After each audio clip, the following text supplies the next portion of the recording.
The sound of glass shattering still rings in my ears. It wasn't just the TV screen breaking, it was the sound of something inside me cracking wide open.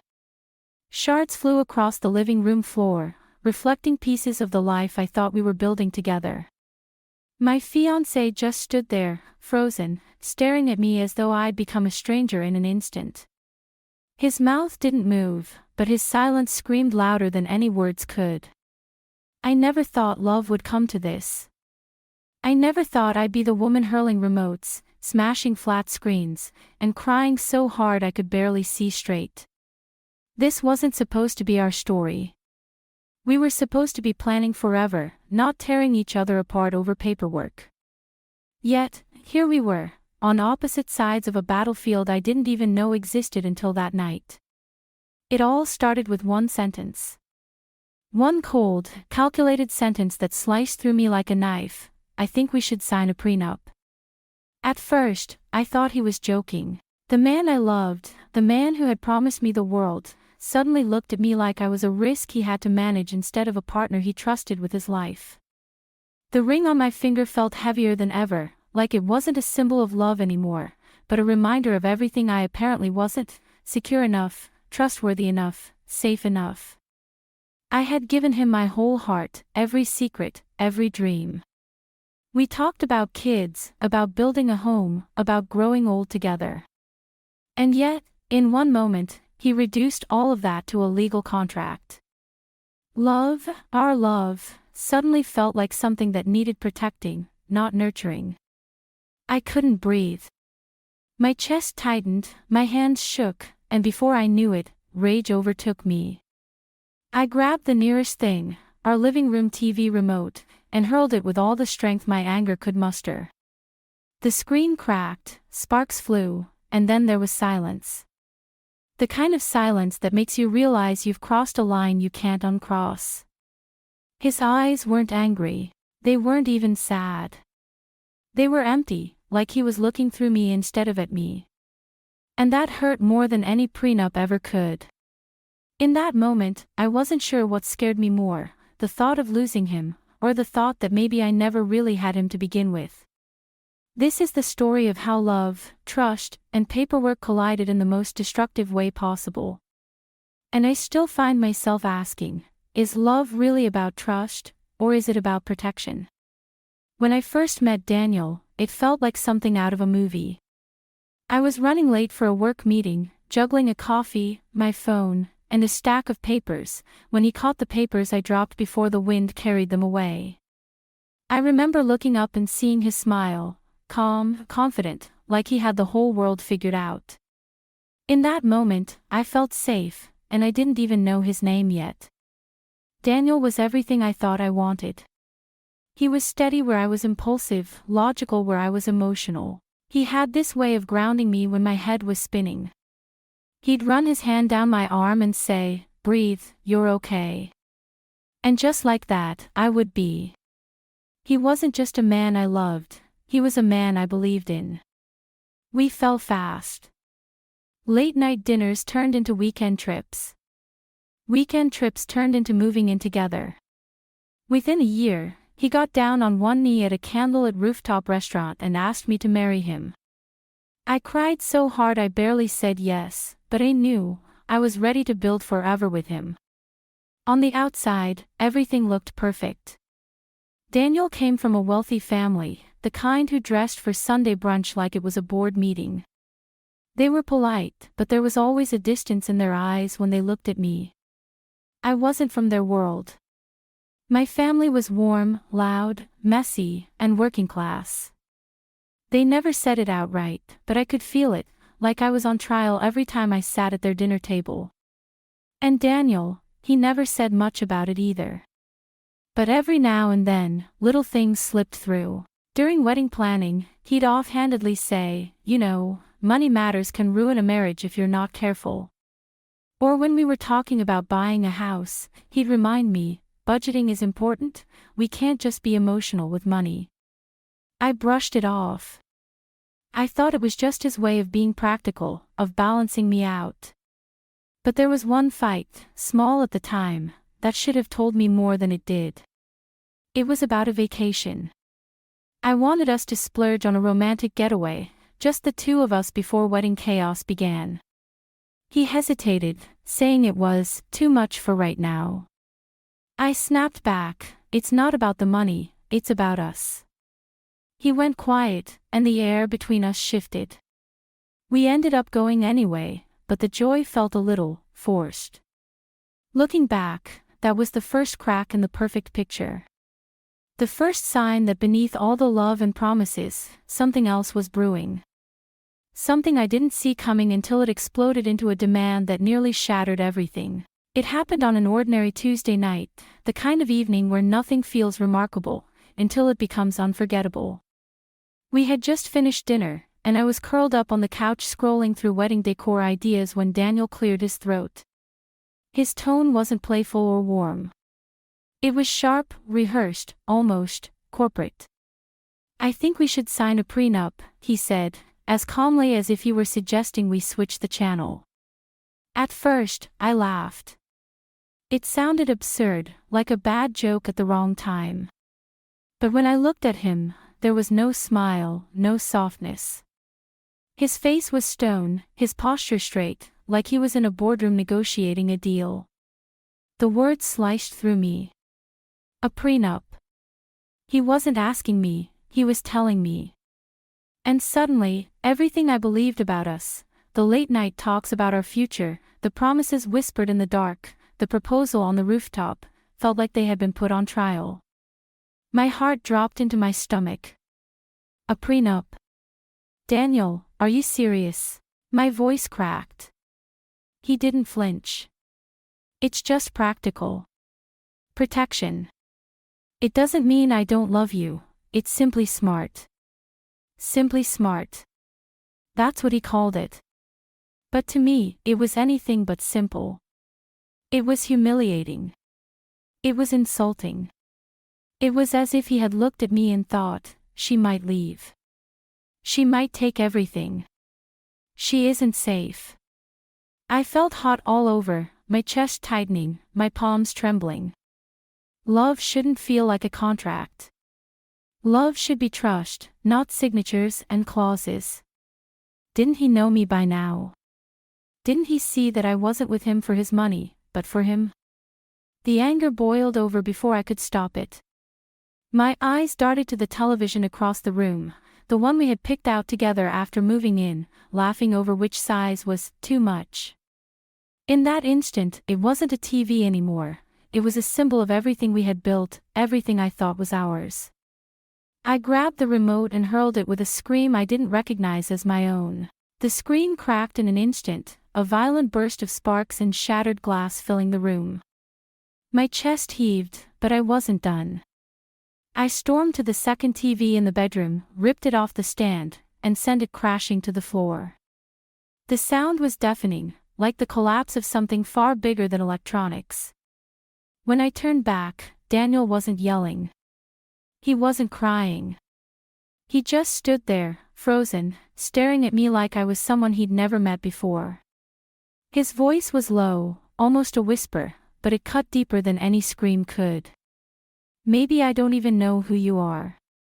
And in that moment, I wasn't sure who I was either. The days after the explosion felt like living with a ghost. Daniel and I shared the same walls, the same air, the same routines, but we were strangers moving around each other in silence. Meals were eaten in separate rooms. His side of the bed stayed untouched, like he couldn't even bear to lie next to me. I tried to tell myself I didn't care, that I was still too angry to chase him down for answers. But the truth? Guilt gnawed at me in the quiet moments. Every time I stepped into the living room and saw the blackened shards of our shattered TV, my chest tightened. I had crossed a line. I wasn't just angry, I had been destructive, reckless, a version of myself I barely recognized. But the guilt didn't erase the anger. It lived alongside it, tangled up like two vines choking the same tree. How could he ask me for a prenup? How could he look me in the eyes, after everything we had built, and imply I wasn't trustworthy? I thought love was supposed to mean no doubts. And yet, here I was, doubting if he even believed in us at all. Daniel withdrew further each day. He went to work earlier, came home later, and when we did share the same space, he barely spoke. His silence wasn't passive, it was pointed. Every quiet dinner, every empty glance, screamed, "I don't trust you anymore." When I finally cracked and confided in my best friend, she didn't react the way I expected. Instead of outrage, she sighed and said, "Honestly, prenups aren't unusual. A lot of couples do it, it's protection, not rejection." Her words stung more than she knew. Protection. That same word Daniel had used, cold and sharp. But when I told my mother, her reaction was the complete opposite. She slammed her hand on the kitchen counter and said, "A prenup? That's just a polite way of saying he thinks you'll betray him one day. That's not love." Two voices, two perspectives, both rattling inside me. I didn't know which one to believe.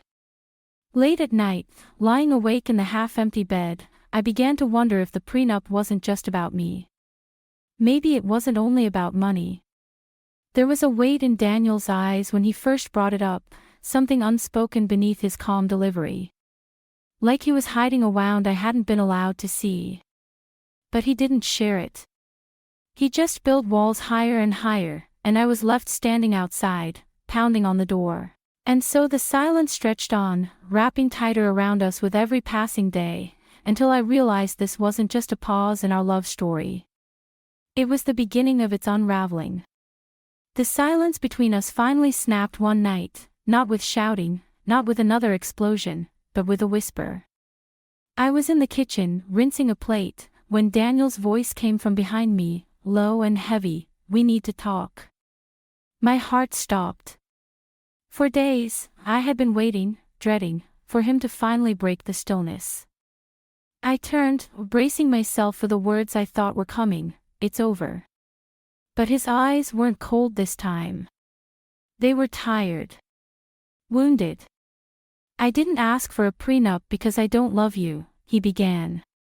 His voice cracked, and for the first time in weeks, I saw the man I fell in love with, not the stranger who had been living in my house.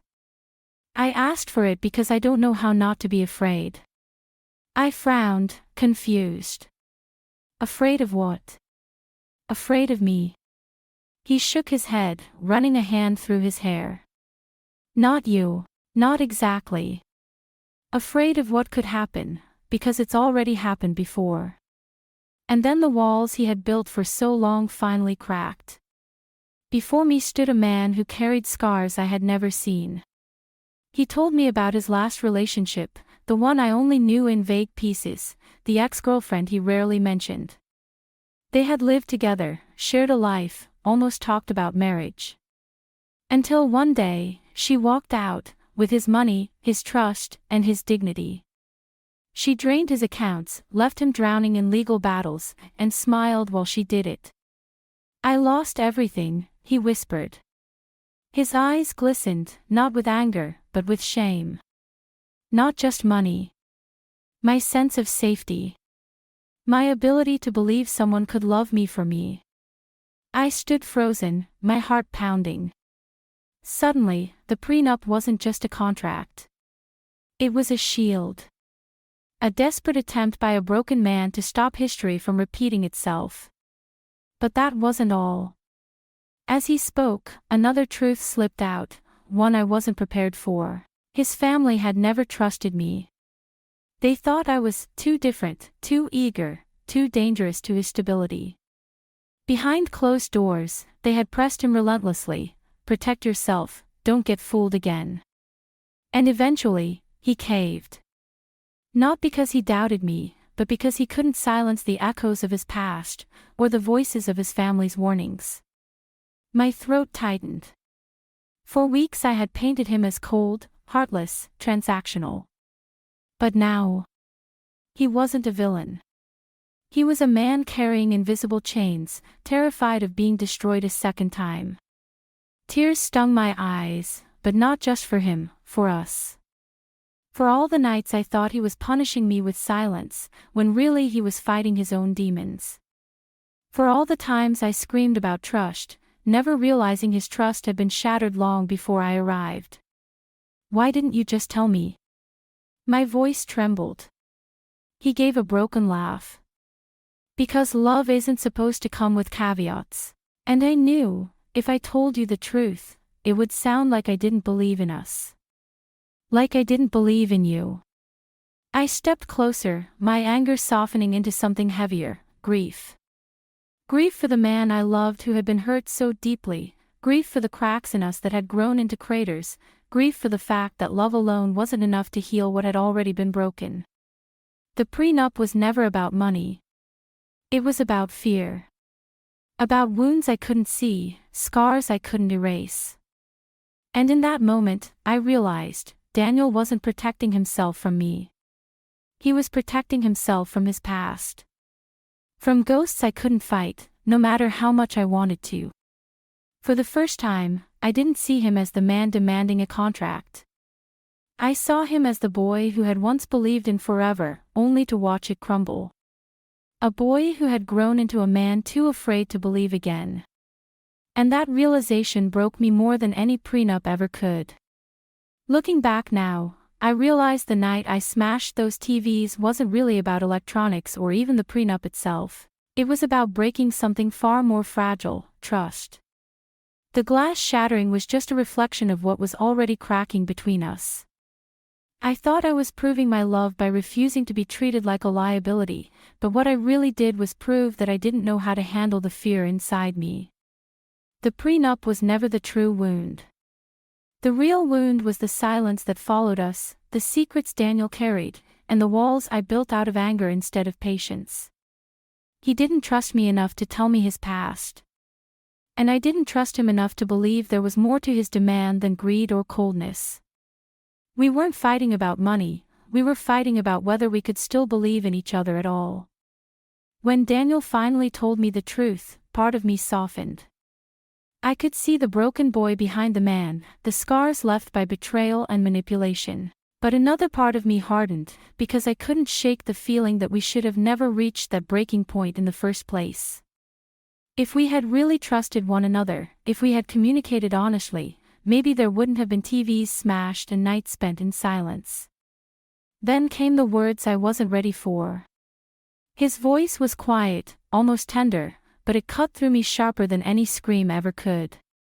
"I don't know if we should go through with this wedding." Just like that, the floor beneath me shifted. All the months of planning, the dreams we had sketched together, the future I thought was certain, it all dangled over a cliff edge. He wasn't ending it, but he wasn't confirming it either.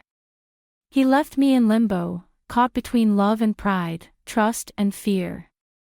I wanted to scream, to beg, to demand an answer. But all I could do was stand there, my heart pounding, realizing that forever isn't guaranteed just because you say yes. Forever takes work, honesty, and trust, and right now, we were failing at all three.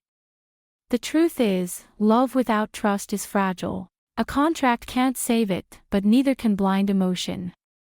We were proof of that. Maybe we still had a chance to rebuild. Or maybe the damage was already done. I don't know how this story will end. But I do know this: one sentence can change everything. One demand, one reaction, one silence can turn love into something unrecognizable. So now, I leave the question with you, the people listening to my story: would you sign a prenup for love, or would you walk away?